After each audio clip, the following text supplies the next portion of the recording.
नमस्कार, आप देख रहे हैं अपना बिहार। मैं हूं आपके साथ विभा उपाध्याय। बुलेटिन की शुरुआत इस वक्त बड़ी खबर के साथ। मुख्यमंत्री नीतीश कुमार की समीक्षा बैठक इस वक्त महत्वपूर्ण होती हुई स्वास्थ्य विभाग की समीक्षा बैठक इस वक्त मुख्यमंत्री नीतीश कुमार की तरफ से की जा रही है। स्वाइन फ्लू और वायरल फीवर को लेकर जानकारी लेते हुए सीएम नीतीश कुमार, बच्चों में वायरल फीवर के मामले लगातार बढ़ रहे हैं, जिसे लेकर मुख्यमंत्री ने चिंता जाहिर की है। स्वास्थ्य विभाग की समीक्षा इस वक्त करते हुए CM Nitish Kumar swine flu और वायरल फीवर को लेकर के क्या स्थिति है, अस्पतालों में क्या हालात हैं, बेड कितने उपलब्ध हैं, बच्चों को लेकर क्या स्थिति है, ये तमाम चीजों की समीक्षा इस वक्त मुख्यमंत्री के स्तर पर की जाती हुई। तो सीएम नीतीश कुमार की तरफ से यह बैठक ली जा रही है। आपको बताते चलें कि लगातार सर्दी, खांसी, जुकाम और फीवर के मामले को लेकर के बच्चे बीमार हो रहे हैं। और इस वक्त अगर राजधानी पटना के तमाम बड़े अस्पतालों की बात की जाए, वहां पर बेड फुल हो चुके हैं। बच्चों का इलाज इस वक्त किया जाता हुआ डॉक्टरों की तरफ से, और खुद स्वास्थ्य मंत्री मंगल पांडे ने कहा था कि कोरोना जैसी कोई स्थिति नहीं है। बच्चों के अंदर जो लक्षण इस वक्त नजर आ रहे हैं वो वायरल नजर आते हैं, इसे लेकर घबराने की जरूरत नहीं है। उपलब्धता की जहां तक बात की जाए, अस्पतालों में बेड को लेकर वो पहले से सुनिश्चित की गई है। ऑक्सीजन को लेकर कोई दिक्कत नहीं है। सहयोगी शैलेंद्र हमारे साथ इस वक्त ज्यादा जानकारी के साथ फोन लाइन पर जुड़ गए हैं। शैलेंद्र, इस वक्त ये समीक्षा जो मुख्यमंत्री की तरफ से स्वास्थ्य विभाग को लेकर की जाती हुई है, कितनी महत्वपूर्ण हो जाती है जब बच्चे वायरल फ्लू और स्वाइन फ्लू से इस वक्त ग्रसित हैं? बिल्कुल, देखिए, बिहार में बड़ी संख्या में जो बच्चे हैं वो अस्पताल में इस वक्त भर्ती हैं और डॉक्टर यह नहीं बता पा रहे हैं कि आखिर मूल वजह क्या है। स्वाइन फ्लू की भी बात सामने आई है। बच्चों में बुखार और खासतौर पर सांस लेने में तकलीफ के बाद बच्चों को भर्ती कराया गया है। और इस परिस्थिति में अब मुख्यमंत्री नीतीश कुमार समीक्षा बैठक कर रहे हैं और जाहिर सी बात है कि लगातार इस पूरे मामले पर सरकार के द्वारा नजर बनाई गई थी। और पहले भी स्वास्थ्य मंत्री मंगल पांडे ने कहा था कि राज्य स्वास्थ्य समिति को निर्देश दिया गया है कि पूरे मामले की जांच करे। और आज एक बार फिर से जब यह मामला गंभीर होता जा रहा है तो मुख्यमंत्री नीतीश कुमार खुद समीक्षा बैठक कर रहे हैं। वो तमाम चीजों पर चर्चा हो रही है, जो व्यवस्थाएं सरकार के द्वारा की गई हैं अस्पतालों में, उसे लेकर, और साथ ही साथ राज्य स्वास्थ्य समिति की तरफ से जो रिपोर्ट आई है अलग अलग जिलों से कि ये बुखार का मूल कारण क्या है, इस पर भी मुख्यमंत्री नीतीश कुमार अधिकारियों के साथ चर्चा कर रहे हैं। आज की बैठक में स्वास्थ्य विभाग के सभी अधिकारी और स्वास्थ्य मंत्री मंगल पांडे भी मौजूद हैं। जी बिल्कुल शैलेंद्र, कब तक ये बैठक चलने की उम्मीद जाहिर की जा रही है, क्योंकि उसके बाद हम ये मानकर चलें कि जिलों को ये निर्देश दिए जा सकते हैं कि आप बच्चों के स्वास्थ्य को लेकर ज्यादा गंभीरता बरतें? बिल्कुल, जाहिर सी बात है कि जब बैठक खत्म होगी तो कई निर्देश भी मुख्यमंत्री नीतीश कुमार की तरफ से दी जाएगी। और सबसे बड़ी बात है कि 3 जिले जो जानकारी मिली है वो ज्यादा प्रभावित हैं, गोपालगंज, सिवान और मुजफ्फरपुर, और वहां क्या तैयारी है। और साथ ही साथ पटना, चूंकि पटना में जब भी कोई मरीज भर्ती होता है, जब भी कहीं सीरियस होता है तो उसे पटना लाया जाता है, जब स्थिति उसकी गंभीर होती है तो पटना के भी तमाम जो अस्पताल हैं बड़े बड़े, वो इस वक्त वहाँ जो नीकू हो या पीकू वार्ड हो, वो पूरी तरीके से फुल हो चुका है। तो ऐसे परिस्थिति में इन तमाम जगहों के लिए क्या व्यवस्थाएं होंगी और खास तौर पर गोपालगंज, सिवान और मुजफ्फरपुर के लिए क्या करना है, इन सभी चीजों पर मुख्यमंत्री का निर्देश आएगा। और थोड़ी देर भी बैठक और चलेगी और माना जा रहा है कि जब बैठक खत्म होगी उसके बाद पूरी रिपोर्ट की समीक्षा पर मुख्यमंत्री का दिशा निर्देश होगा। चलिए, बहुत बहुत शुक्रिया शैलेंद्र इस तमाम जानकारी के लिए। तो इस वक्त ये महत्वपूर्ण समीक्षा बैठक इस वक्त की जाती हुई सीएम नीतीश कुमार की तरफ से। बच्चों में वायरल फीवर के प्रकोप के बाद पटना के सभी हॉस्पिटल लगभग भर चुके हैं। बात चाहे पीएमसीएच की कर ले या फिर एनएमसीएच की या फिर आईजीआईएमएस की या फिर एम्स के, इन सभी हॉस्पिटल्स में 80% से ज्यादा बेड इस वक्त फुल हैं। राज्य के विभिन्न जिलों से गंभीर रूप से बीमार बच्चों को भी पटना लाया जा रहा है और सरकारी अस्पतालों में भर्ती कराया जा रहा है। पटना में सरकारी अस्पतालों का जायजा लिया हमारे संवाददाता संजय कुमार ने। बिहार के विभिन्न जिलों की तरह राजधानी पटना में भी बच्चों में वायरल फीवर काफी तेजी से फैलता जा रहा है और यही कारण है कि राजधानी पटना में जितने भी बड़े हॉस्पिटल हैं, चाहे वो बिहार के विभिन्न जिलों की तरह राजधानी पटना में भी बच्चों में वायरल फीवर काफी तेजी से फैलता जा रहा है और यही कारण है कि राजधानी पटना में जितने भी बड़े हॉस्पिटल हैं, चाहे वो नालंदा मेडिकल कॉलेज हो, पटना मेडिकल कॉलेज हो, या फिर Indira Gandhi institute of medical science, या फिर एम्स, सभी में बच्चों के लिए मौजूद लगभग सभी बेड्स के भरने की सूचना है। अगर एनएमसीएच की बात कर लें तो यहाँ 84 बेड जो है वो बच्चों के लिए है, उनके इलाज के लिए है। और फिलहाल 87 से 90 बच्चों का इलाज एनएमसीएच में चल रहा है। जो वायरल फीवर है उसमें अधिकांश जो पेशेंट हैं बच्चों में वो वायरल फीवर से इफेक्टेड है। एनएमसीएच मेडिकल सुपरिटेंडेंट ने हालांकि यहाँ पर बेड बढ़ाने की भी व्यवस्था करने की बात कही है। बच्चों को सर्दी, खांसी और बुखार की समस्या हो रही है और अगर समय पर उनका इलाज नहीं किया जा रहा है तो इन्फ्लुएंजा और निमोनिया का खतरा हो जा रहा है। फिलहाल आप पीएमसीएच की तस्वीर देख पा रहे होंगे, काफ़ी संख्या में जो अटेंडेंट हैं यहाँ पर दिख रहे हैं अपने अपने बच्चों को लेकर। ये शिशु रोग अस्पताल है जहाँ पर गार्जियन जो है वो अपने बच्चों को यहाँ पर पहुँचे हैं लेकर इलाज के लिए। जहाँ तक एम्स की बात है तो यहाँ भी बच्चों के बेड्स करीब करीब 80% फुल हैं। वो दवा हुआ खिला करके बुखार हुआ ना तो दवा हुआ ये पैरासीटामोल दे दिया लोग खाने के लिए। उसके बाद एकदम देह उठा रहा था तो तिरपोलिया में ले आया था तो उसमें नहीं ठीक हुआ। वो रात में 7 बजे रात को जवाब दिया वो। हाँ पीएमसीएच में ले आया गया। हाँ सुधार हो गया, नाम भी कट गया उसका। बुखार लगा था, बुखार उतर नहीं रहा था तो लोकल वहीं से चाइल्ड हॉस्पिटल गया से हम आए हैं। वायरल हाँ, तो जांच हुआ तब पता चला कि ये तेज बुखार मेनिंजाइटिस हो गया, दिमाग पे चढ़ गया। तो वहाँ नहीं हो पाया, गया में दिखाया तो गया बोला कि आप पटना ले जाइए। यहाँ भी बहुत भीड़ भड़ाका चल रहा है, लेकिन फिर हम आए कैसे कैसे वहाँ से आईजीएमएस होते हुए फिर यहाँ लाए तो यहाँ फिर यहाँ इलाज तो ठीक है, रिकवर है सर। व्यवस्था तो डॉक्टर वगैरह अच्छे से इलाज तो चल ही रहा है, ठीक है चल रहा है। लेकिन कहने का मतलब है कि जो भी बच्चे को समस्या होती है उसकी दवा को हमने मालूम किया तो यहाँ पे दवा अधिकतर बाहर से लाना पड़ता है, खरीद के लेना पड़ता है। इसके लेकर थोड़ा सा हमको समस्या लगता है। जो विशेषज्ञ मानते हैं कि कोरोना का भी ये साइड इफेक्ट हो सकता है, जो वायरल फीवर है। अधिकांश जो बड़े लोग हैं उनमें भी वायरल फीवर देखा जा रहा है, लेकिन बच्चों में यह समस्या कुछ ज़्यादा ही देखी जा रही है और शायद कई सालों में यह पहला ऐसा मौका है जब बच्चों में इस तरह वायरल फीवर ने अपना प्रकोप दिखाया है। संजय कुमार, न्यूज़ 18 पटना। तो देखिए, मुंगेर में भी वायरल बुखार का असर नजर आ रहा है। निजी क्लिनिक से लेकर सरकारी अस्पताल तक ओपीडी में तेज बुखार, खांसी और सर्दी से परेशान बच्चों को लेकर परिजन अस्पताल पहुंच रहे हैं। इसे लेकर सदर अस्पताल में प्रबंधन द्वारा वैकल्पिक व्यवस्था की गई है। इसके अलावा एसएनसीयू के आईसीयू में भी प्रॉपर बच्चों के लिए बेड के इंतजाम किए गए हैं। हालांकि अभी तक कोई क्रिटिकल केस नहीं देखा गया है। सिविल सर्जन के अनुसार बेड की कोई कमी नहीं है और ना ही ऑक्सीजन की है। जीएनएम स्कूल में भी बड़े पैमाने पर ऑक्सीजन युक्त बेड उपलब्ध हैं। हम लोग चाइल्ड वार्ड यहाँ पर 10 बेड का है, यहाँ पर रखे हुए रेडी। और जीएनएम स्कूल पूर्व सराय में भी वहाँ 100 बेड में लगा हुआ है, ऑक्सीजन पाइप सब कुछ है। हमारा पीएसए प्लांट वहाँ चालू हालत में है, सब कुछ लगा हुआ है। अगर इस तरह स्थिति आती है तो पेशेंट को हम लोग वहाँ भर्ती करेंगे और वहाँ इलाज करेंगे। पटना के पीएमसीएच के जूनियर मेडिकल के छात्रों ने हंगामा शुरू कर दिया है। छात्रों ने ओपीडी सेवा को बाधित कर दिया है। 2019 एमबीबीएस के छात्रों के रिजल्ट में गड़बड़ी का आरोप लगाते हुए मेडिकल छात्र हंगामा कर रहे हैं। एक्सक्लूसिव तस्वीरें आपके टीवी स्क्रीन पर। मेडिकल छात्रों की तरफ से हंगामा किया जाता हुआ जूनियर मेडिकल छात्रों का आरोप है कि कॉपियों का सही तरीके से मूल्यांकन नहीं हुआ और कई बार कहने के बावजूद कोई कार्रवाई नहीं की गई। उन्होंने अब आंदोलन का रास्ता अख्तियार कर लिया है। संवाददाता संजय कुमार ने जूनियर मेडिकल छात्रों के हंगामे का जायजा लिया।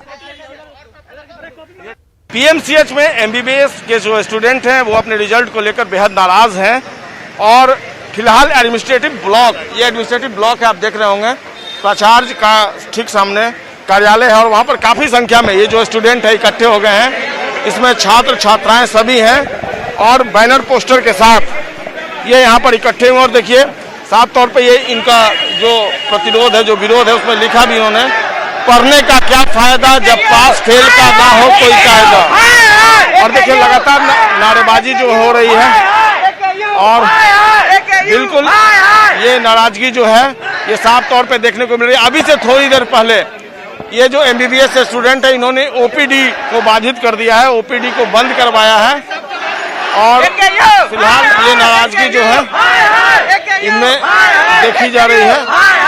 हम छात्रों से बात करने की कोशिश करते हैं कि आखिर नाराजगी की क्या वजह है और किस तरह से इनके कॉपियों का इवैल्यूएशन हुआ है।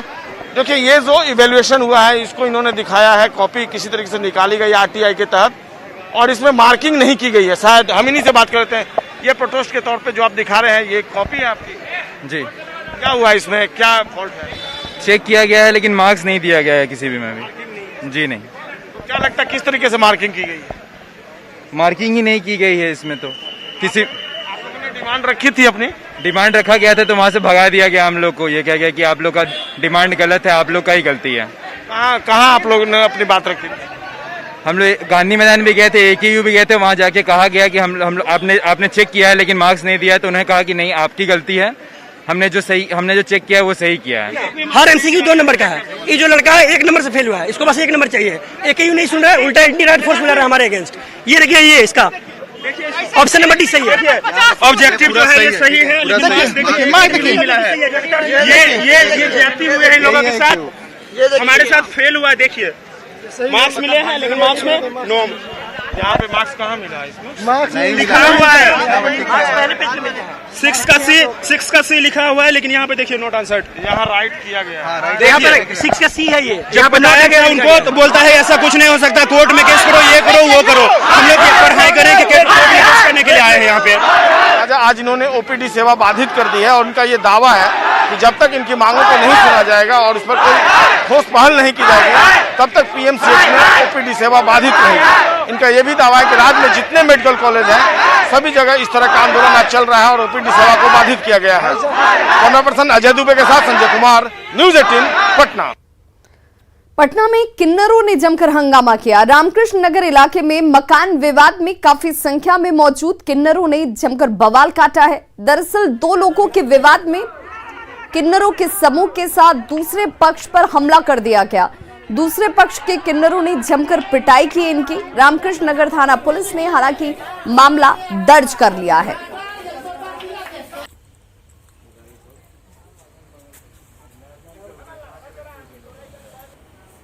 तो देखिए, एक पक्ष ने कैसे किन्नरों का सपोर्ट किया और दूसरे पक्ष की तरफ से लेकर हंगामा किया जाता है। जमीन को लेकर के ये पूरा विवाद शुरू हुआ था, जो हो हंगामे के बाद बवाल में तब्दील हो गई और उसके बाद जमकर हंगामा किया गया। बक्सर जिले के सिमरी प्रखंड के अतिरिक्त प्राथमिक स्वास्थ्य केंद्र की हालत बदहाल है और ऐसा हम क्यों कह रहे हैं, आपको वो तस्वीर भी हम दिखाते हैं। स्वास्थ्य विभाग ने इसे हेल्थ एंड वेलनेस सेंटर का नाम दिया था तो लोगों को ये उम्मीद जगी कि बेहतर स्वास्थ्य सुविधा लोगों को मिलेगी, लेकिन अब आलम क्या है देखिए। 2 तस्वीर आपके सामने। पहली तस्वीर में जो भवन बनाया गया वो भवन अब खंडर में तब्दील हो गई है। बेड धूल फांक रहे हैं, खिड़कियां टूट चुकी हैं और दूसरी तरफ देखिए ये वो कुर्सी है जिस पे डॉक्टर साहब बैठते, वहां पर बैठकर मरीजों का इलाज किया जाता। वहां डॉक्टर नहीं बल्कि उस चेयर पर आपको बिल्ली रानी बैठी हुई नजर आ रही होंगी। डॉक्टर आते ही नहीं है, बिल्ली रानी ने उनकी कुर्सी पर अपना कब्जा जमा लिया है। ग्रामीणों ने बेहतर स्वास्थ्य सुविधा की उम्मीद से जिस जगह पर इस भवन का निर्माण किया गया है वो जमीन जो है वो दान में दी ताकि सरकार यहां पर भवन बनाएगी और भवन बनने के बाद अस्पताल से लोगों को, मरीजों को राहत हासिल होगी। अस्पताल बन गए, लोगों ने दान भी दे दिया जमीन और उसके बाद देखिए हालत ये है कि यहाँ डॉक्टर आते ही नहीं हैं और हर जगह आपको सिर्फ अव्यवस्था और कुव्यवस्था नजर आएगी।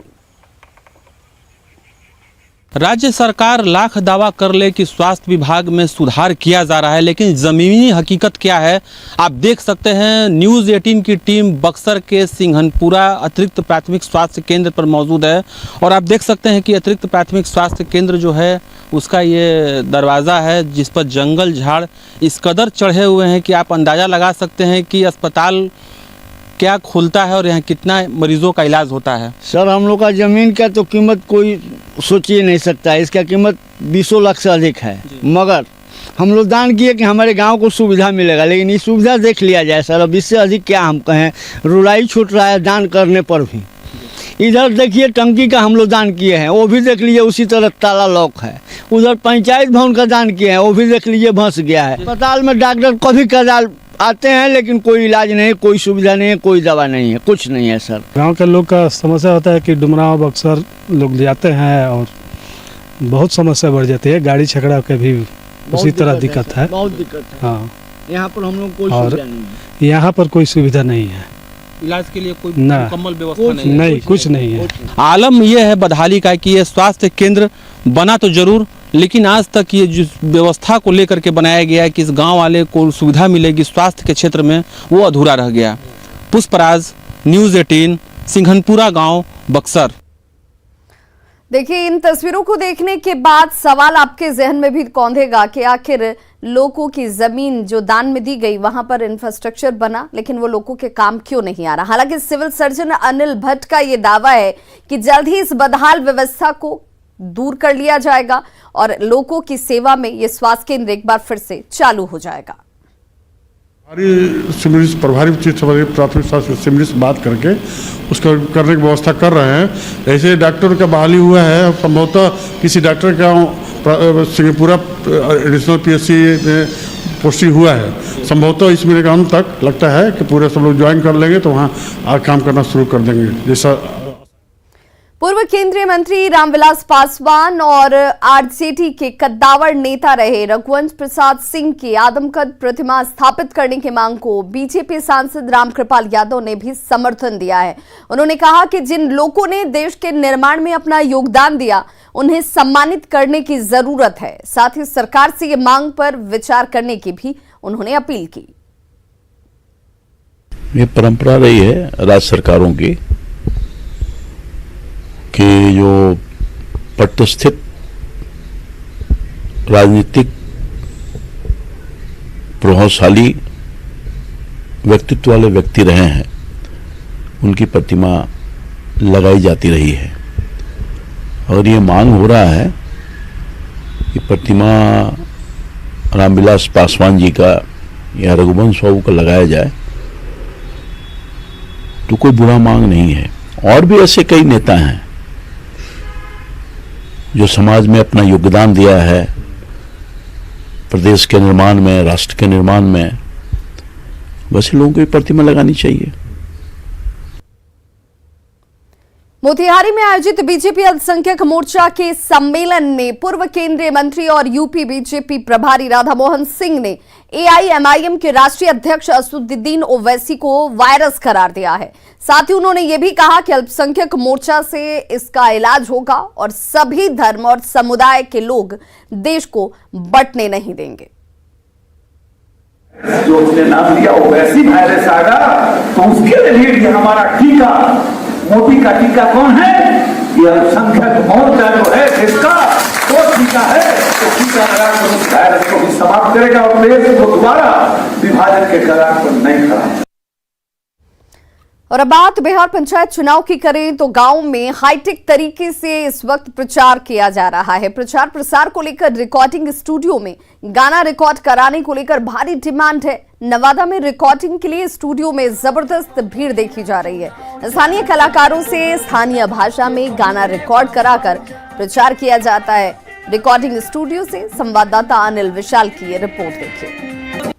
जैसे जैसे जमाना हाईटेक होते जा रहा है वैसे वैसे चुनाव में भी इसके बदलाव देखने को मिल रहा है। कल तक जहां चुनाव के प्रचार पैम्पलेट, पोस्टर और बैनर के माध्यम से होते थे, मगर अब यह जो तरीका जो है बिल्कुल बदल गया है। और आप इस वक्त देख सकते हैं कि चुनाव का जो प्रचार का जो तरीका है वो अब हाईटेक का रूप ले चुका है। इस वक्त हम मौजूद हैं एक रिकॉर्डिंग स्टूडियो में, जहाँ आप देख सकते हैं पंचायत चुनाव को लेकर जो है गाने और जो प्रचार प्रसार है उसको रिकॉर्ड किया जा रहा है। अभी पंचायत चुनाव को लेकर बहुत ज़्यादा भारी मात्रा में अभी हमारे पास उपलब्ध हैं सारे सिंगर, और मांग बहुत बढ़ चुका है। और जैसे जैसे अभी यह चुनाव बढ़ते जाएगा वैसे और मांग बढ़ता ही जाएगा, क्योंकि अभी तो बहुत बाकी है। तो हम पूरा प्रयत्न करते हैं कि नवादा जैसे शहर में भी जो कल तक पटना, दिल्ली घूमकर आते थे, इसको लेकर तो नवादा को वो तरह का सुविधा दें ताकि पंचायत चुनाव में उनको आसान हो। और प्रचार प्रसार के माध्यम से अब जो है बहुत ज़्यादा नवादा भी आगे बढ़ चुका है। जी, अभी तो फिलहाल हम लोग का कंटिन्यू म्यूजिक से लेकर नए नए मैटर चुनाव को लेकर बहुत ज़्यादा मुखिया प्रचार और पंचायत जो भी है मुखिया का भी जो भी इलेक्शन का आ रहा है माहौल, इसमें हम लोग का म्यूजिक रात दिन जो कि सिंगर स्टूडियो में आ रहे हैं और म्यूजिक बन रही है और कंटिन्यू काम हो रही है। यहाँ पे 24 घंटा काम किया जा रहा है। इसके शुरू होने से जो स्थानीय कलाकार है उन्हें भी रोजगार मिल रहा है, तो कहीं ना कहीं इसके आने से उनकी भी स्थिति सुधरी है और चुनाव में एक नया क्लेवर भी देखने को मिल रहा है। अनिल विशाल, न्यूज़ 18 नवादा। आजादी की 75वीं वर्षगांठ को लेकर सशस्त्र सीमा बल के जवानों की ओर से साइकिल यात्रा निकाली गई। पटना से दिल्ली जाने वाली साइकिल यात्रा को राज्यपाल फागू चौहान ने हरी झंडी दिखाकर राजभवन से रवाना किया। 2 अक्टूबर को दिल्ली के राजघाट पर इस साइकिल यात्रा का समापन होगा। इस साइकिल यात्रा में 400 एसएसबी के जवान शामिल हैं।